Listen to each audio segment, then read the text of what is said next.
What's up, everyone? Welcome to another episode of the Spectrum Show, and welcome to Summer of Spectrum. My name is Spencer, and this is Jackson. And you might notice we're in a little bit of a different location today. That's right, Spencer. Today we're coming at you from the Massasoit Community College filming studio. Because Summer of Spectrum is such a big deal for us, we decided we were going to need an upgrade for our recording location. Thankfully, our director Preston was able to hook us up with this. Absolutely. And before we get started, we'd like to give a massive shout out to our recent NBA champions, the Boston Celtics, because they just took home the city's 18th banner. So congratulations, and hopefully the fans are having the best time out there. And that means they're one banner above the Lakers. That is very true. So, and as basketball season comes to an end, you guys might know, summer gaming season also has just recently come to an end. So we are going to recap pretty much all of the conferences we reacted to via live stream on our Spectrum Show the YouTube PlayStation channel. State of Play, the Xbox Games Showcase, the Summer Games Fest, the Nintendo Direct, the Ubisoft Forward, And that's pretty much it. So yeah, that's all the ones we watched. yeah, we were gonna do Apple WWDC, but that didn't go. We got according to plan. copyright struck. Yay! Well, not really copyright struck. It was more like a warning from YouTube. We but- got something copyright. Yeah, but regardless. So Jackson, what are your spectrum of opinions on these summer showcases? So I assume let's start with the first one we did, Summer Games Fest. I thought it was no. We did State of Play first. That was in May 30th. Oh, we did do State of Play first, right? Huh. I actually don't remember much from State of Play. So well, don't worry, because if you just give me just a moment, folks, because on my phone here I have a handy cheat sheet because there was just so much at this point. So some of the big things that came out of the State of Play. We had a new Astrobot game. God of War Ragnarok is coming to PC. There's gonna be an Until Dawn remaster. They showed off Monster Hunter Wilds. There's a Silent Hill 2 remaster, a new Alien game, Marvel Rivals, Dynasty Warriors Origins. And those are some of the big ones that we remember. So oh yeah, Marvel Rivals was like the main thing that got me excited. Actually. Yeah. So what do you think of those titles? Like, what was your favorite of the bunch? Yeah, Marvel Rivals out of all of them. I'm sorry. That's fine. I mean, It's the Marvel Overwatch clone, but it looks really fun. Yeah, it does. And for me personally, it was Astrobot. Like, I loved Astro's Playroom. I haven't finished it yet, but from what I haven't 100%ed it yet. But from what I have played, it's that first game was so good, and hopefully this is just as good as the. For reference, by the way, the Marvel Rivals update was they specifically announced Venom and Adam Warlock as playable characters. And I think they're also the fact that they're just coming to console too. Yeah, because it was PC only at first for the beta. Yeah, and so that would. Honestly, I wish we could say more about the State of Play, but there really wasn't as much as the other showcases. There really wasn't this year. But it was still a very solid showcase nonetheless. I wouldn't really say it's solid. I'd say it was passable, I guess. That's just me, though. I'm a bit harsher. Fair enough. I did like some of the stuff in it, though. There were some neat things. Yeah, but right after that, we went on to Summer Games Fest, which we did not expect to be as good as it was, honestly. Speaking of which, I need my cheat sheet. Yes, please. Can we get the cheat sheet for and we just hold on. Because this is where I start having notes. Yeah, on this is where these he starts gaming having conferences. Yep, he has his. And I have a lot to comment on for Summer Games Fest. Yes, he does, actually. So some of the biggest things. One of the biggest things to start off for Summer Games Fest was a Slitterhead, Slitter head. Made by the same guy who made Keiichiro Toyama, who is the creator of the Silent Hill franchise and the Gravity Rush games. Yeah, so this is his new IP, and it looks trippy as all heck. Yeah, it does. You can freely jump between possessing people. You can possess a cat. You can do. It's pretty crazy. A lot of neat stuff in this trailer. And some of the other big things that come out of this event were there's a new Lego game in the style of Lego movie called Lego Horizon Adventures. That was also in the PlayStation Direct, actually, I forgot it was in the PlayStation Direct. You're right, it absolutely was. Lego Horizon Adventures is based off of the Horizon Zero Dawn, Horizon Forbidden West, and it's a Lego version, and much more similar to the Lego movie video game, if anything else. I like that Lego seems to be using that style for other projects now, because the Lego movies have a really charming animation aesthetic, and I love seeing it again. Yeah, I agree. They also showed off some more footage from Star Wars Outlaws. They announced a game called Neva, which is that game with the wolf. All I'm going to say about my last comment on Lego Horizon Adventures, they said multiple other playable characters besides Alloy. If her girlfriend isn't in this game, I'm going to be upset. I think it's currently up to. I hope she's in. She was pretty notable in the DLC for the second one. So. Well, I still haven't played either of them. Let's see. Come on. Yeah, and there were some really incredible-looking indie games in the showcase. But there's also Civilization 7. There's Batman Arkham Shadows, which is a new Arkham game coming to the MetaQuest. It's VR, yeah. There's a new Dragon Ball game, Sparking Zero. That's actually been a thing for a while. That's just got a new trailer. Yeah, there's a new Fatal Fury game called City of Wolves. That was announced a while ago as well. Yep. There's Bloomhouse Studios is making. Well, Bloomhouse announced they're doing a games division, which was really intriguing. Yeah, multiple games are coming. They have a whole lineup ready to go too. I forget the title of it, but my favorite is the Stardew Valley where there's a murderer in disguise as one of the people in the town. Yeah, there's also a new Power Rangers game, Rita's Rewind, which is in the style of the recent Teenage Mutant Ninja Turtles game. Shredder's Revenge. I'm very excited for that because I played Shredder's Revenge with our other co-host Sean, and I loved that game, so I really want to try this. There's also Kingdom Come Deliverance 2, Killer Bean, which is like a crazy, like cartoony GTA style game. Styled after John Wick in terms of action, I believe. Which is just like, it looked insanely hilarious. It's based on a series of popular animated shorts, I believe. Yeah, they showed off a sneak peek at the Among Us TV series. They showed off some new gameplay for Sonic X Shadow Generations. There's unfortunately, and he's not going to like this, but a new Dune game, which is unfortunately an MMO. I thought the premise of what if Paul Atreides was born as a girl would drastically affect the timeline sounded really fun. I was just upset when I learned, hey, this is an MMO, not like a single-player adventure game, which I was like, really? Dune is perfect for a single-player adventure game. Why are you making this an MMO? They'll probably make a single-player adventure game. I want a single-player Dune game. Come on. They'll get there eventually, but they also did a Alan Wake 2 expansion. There's Hyperlight Breaker was a big one. Oh yeah, from the Hyperlight Drifter people. They did a little skit showing off that Skate 4 still in development. Featuring Tim Robinson from I Think You Should Leave on Netflix. Great show. Yeah. I audibly gasped when I saw him on stream. Yes, you did. There's Valorant is now coming to consoles. They showed off some more Monster Hunter Wilds, and they concluded with a relatively good trailer for Phantom Blade Zero, if you remember. And I'm going to throw in a few things that weren't mentioned by Spencer. Yeah. Metaphor ReFantasio got a new showcase trailer showing off the job system. That is from the creators from the modern Persona series, Persona 3, 4, and 5. Yep. Same character designer, same director, Shigenori Sojima and Katsura Hashino. I'm very excited for that game. The jobs look really cool. Yeah, you can tell he knows a lot about this. And actually, Spencer covered everything else I was going to mention, but the last one is Wander Stars, an indie RPG where the gimmick is you build attacks by combining words to make anime special moves, and that looks really cute. I like that a lot. That actually, I don't even like that, but like I said, he knows better than I do. So moving on, we have the Xbox Game Showcase, which is probably one of our favorites, I'd say. It was not one of my favorites. Well, one of my favorites. People actually loved it, apparently. That's another thing that people I've noticed. I liked Doom looks cool, the new Doom. It's Doom the Dark Ages. It seems to be kind of, I don't know if it's a prequel or like a new continuity thing. Yeah. But it's Doom guy fighting medieval monstrosities, and it looks fun. You can rev your shield as a chainsaw. It looks very fun. Yeah, it's pretty crazy. They also showed off Call of Duty Black Ops 6, which was like the big title for the whole event. They showed off the Indiana Jones game, which is called Indiana Jones and the Great Circle. They did not show any gameplay for the Indiana Jones game, which makes me a bit disappointed. Yeah, it is a little unfortunate. They showed off. They didn't show much gameplay in all of the Xbox stream, which was frustrating. Yeah, in the final, they also showed off. Which is why Doom was such a big deal, because it was one of the 3 games that was like, we're going to show you actual gameplay of how this looks when you're playing it. Really? It was that, and one of the other ones was Stalker 2, a pretty niche PC series that I know there's a dedicated fandom for, so I'm excited for you guys getting a new game. Yeah, they also showed off some Avowed gameplay expansion for Diablo 4, so an update for Microsoft Flight Simulator 2024, a new World of Warcraft expansion. They showed off some more Assassin's Creed Shadows. More on that later.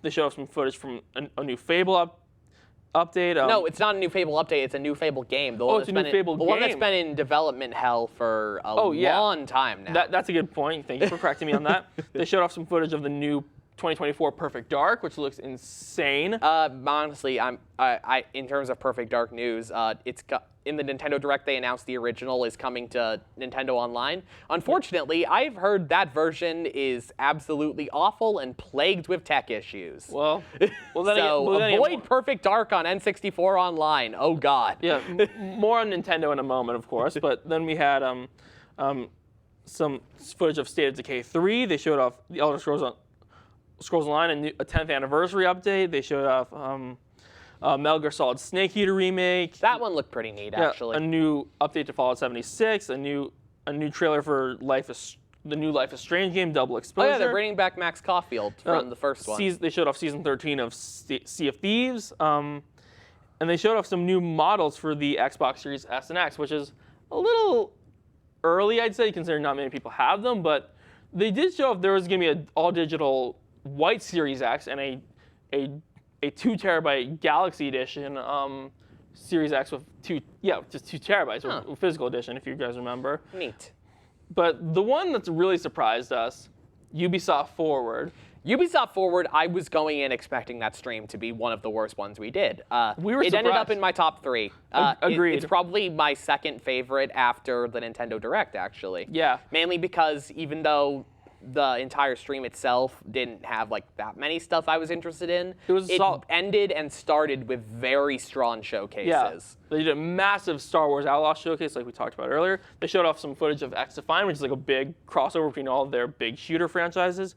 They showed off a Prince of Persia update, tons of Prince of Persia stuff, like the Rogue Prince of Persia. The Rogue Prince of Persia is a roguelike made by I think it's either the original creator or the design team for Dead Cells, and it looks really neat.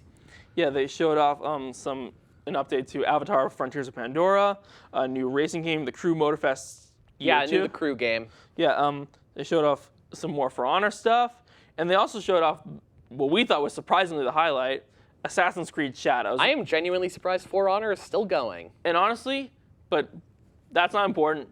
Assassin's Creed Shadows. And Star Wars Outlaws. I want to talk a bit more about that game too. Yeah, but we need to talk about Shadows first, because that looked insane. Like, it looked like the best Assassin's Creed they're ever going to make, honestly. So in Assassin's Creed Shadows, there are 2 playable characters, just like there have been in at least a few previous ACs, I believe. Yeah. In this case, one of them is the famous historical figure Yasuke, notable as the first and only black samurai. Yeah, it takes place in feudal Japan. The other playable character is Naue, who is not a real character, but is actually the daughter of a real Japanese historical figure who was known for whose family would go on to write, like, essentially the book of ninjutsu techniques, like everything ninjas did and knew how to do back then. That's crazy. Which I thought I'd learned after we watched, and I thought, oh, hey, that's actually really cute. That actually is a really cool idea, honestly. Yasuke and Naue seem to have a very opposing gameplay styles, and I like that a lot because I've heard the previous Assassin's Creed times they've done this, the characters feel a bit too similar, even though they aren't trying to do that. But Yasuke looks very explicitly heavy melee focused, charge in, brawl with people, whereas Naue is like the stealthy one. She's a ninja, not a samurai, so she attacks with like stealth. Yeah, and has a lot of cool tools. When I saw her do the bamboo underwater thing, I was really excited. Yeah, and honestly, like, the combat looked like next level, like really good, honestly. It didn't look like super impressive combat, but it looked fun for what the game was, and I'm excited for it. Naue's stealth stuff impressed me the most, honestly. It looks like there's a lot of options you can go with for her stuff. Yeah, and then moving on to our final presentation. No, we gotta talk about Star Wars Outlaws. Oh, yeah. You're right. Star Wars Outlaws looks really good, honestly. Like, I had heard nothing really about this game before the stream, but I was really excited by what they showed for gameplay. Yeah. The fact that there's a kind of faction system with you helping or sabotaging different crime organizations is fun, and I like that as the kind of morality system, quote-unquote, of the game. Yeah. I was shocked to learn that Kira from Solo: A Star Wars Story is going to be one of the main crime factions. Who was played by Emilia Clarke in that film, I believe. Actually tying into the Star Wars comics from the same era, because Star Wars Outlaws is set between Empire Strikes Back and Return of the Jedi. The current Marvel comics have been focusing on that era, And notably, Kira is the main antagonist of the big crossover events for that. There you go. And she's the leader of like her own criminal enterprise, which is going to be one of the factions you interact with in Outlaws. And I thought that was genuinely really cool. I agree also, with that, I love the little axolotl-looking pet. I love him, and I will protect him. Yes. And hopefully they better make some merchandise out of that, honestly. I also love that one of your buddies is an elite battle droid in a trench coat. That is the coolest thing. Oh yeah, that's right. He looks so cool. I want to know everything about him now. Oh my god. But yeah. We gotta wait till whenever Star Wars Outlaws comes out. Outlaws looks honestly really fun. Like, I'm stunned that I'm this excited for an Ubisoft game. This excited for 2 Ubisoft games at all. Yeah. But color me surprised. They impressed me. These both look like, this and Assassin's Creed Shadows both look like really fun games. 100% agree. My other favorite part of the Star Wars stream was that there was a lot of funny looking Star Wars aliens in it. Like, I saw a bunch of Rhodians. Yeah, but you did say in that one episode that we did that Star Wars is just great at that. So. Yeah, like, it seems that Outlaws is kind of minimal on human characters, and the amount of, if most of the characters you interact with are just weirdo Star Wars aliens, I will be so happy because there's so many funny ones. Yeah, but moving on, we have to talk about the big name in the room. The best one. Nintendo's June Direct, which was hands down the best showcase. I have the most notes for this Direct, unsurprisingly. I'll let Spencer run over the big stuff first, though. Yeah. So in terms of like brand new stuff, they announced a brand new Mario and Luigi game called Mario and Luigi I am Brothers stunned that series is still alive. I am too, honestly, because the old studio that used to make it. And it's not a remake, it's a brand new entry. Which is the best way it could have gone. It looks so cool too. Yeah. Like, they translated the art style from the character designer of those games perfectly. And Agreed. I want to play it so bad. It looks so much fun. They announced an update to Nintendo Switch Sports, which is adding basketball from, if you guys remember, Wii Sports Resort. Basketball was in that. It's coming to the Nintendo Switch. My sister version. played the crap out of basketball on Wii Sports Resort. She really liked that game. I agree. I definitely, agree with that. They're doing an HD remake of Donkey Kong Country Returns, which is a little underwhelming. I'm glad it includes all the 3DS bonus levels. I will agree with that. Because if it didn't have those and they charged $60 for it, I would genuinely be like, upset. What is the point of this then? Yeah, they include everything, which is I'm good. glad they're like saving the 3DS exclusive content so more people can play it. Yeah, they also announced Dragon Quest 3, 1 and 2 HD remakes. We already knew about Dragon Quest 3 HD 2D. But the first two are big coming. announcement was that they're doing the entire Erdrick trilogy in this style. Yeah. Dragon Quest 1 and 2 are going to be a combined HD 2D remake. Yeah, that's true. And I am genuinely really excited to see what they do for those because it looks like Dragon Quest 1 and 2 are kind of the oddballs of the series, and I want to see how they handle them. Yep, and they also showed us some more footage for Luigi's Mansion 2 HD.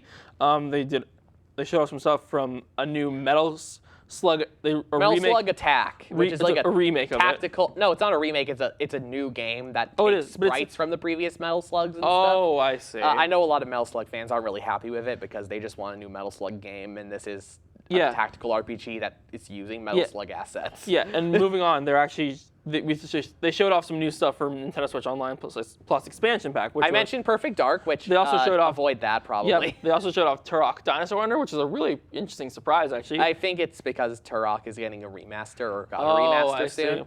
And then they added two GBA titles that are pretty exciting. Four Swords Adventures and Metroid Zero Mission. No, it was Link to the Past plus Four Swords. Yeah, Link to the Past plus Four Swords and Metroid Zero Mission, which I've heard is one of the best Metroids. Yeah.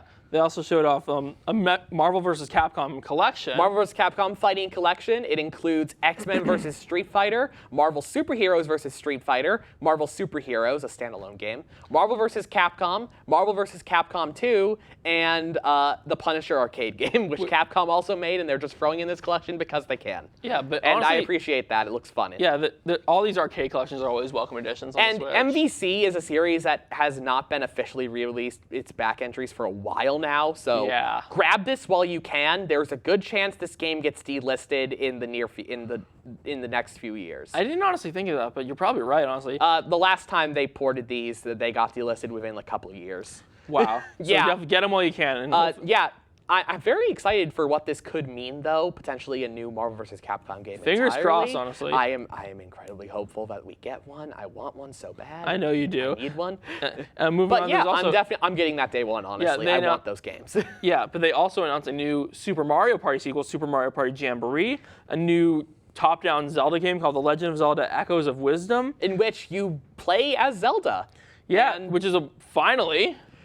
I really like the gameplay gimmick being that Zelda can just copy things like Yeah. objects, enemies. Use it to solve puzzles. The box art implies she's going to be able to copy Link by the end of the game. That would be crazy. And that's hilarious. I love that. They also announced that Stray, which is originally a PS5 exclusive, is coming to the Switch. I do not want to know how that runs on Switch. I'm nervous. They announced a collection of the Ace Attorney Investigations game, which Fun facts about Ace Attorney Investigations. Well, one, it's a spin-off from the main series. You play as Miles Edgeworth, the main prosecutor rival to Phoenix Wright. And the second Ace Attorney Investigations has never been officially released over here, ever, at all. specifically in like Western regions is what it means. It was released exclusively in Japan. We never got it, and we're getting it now.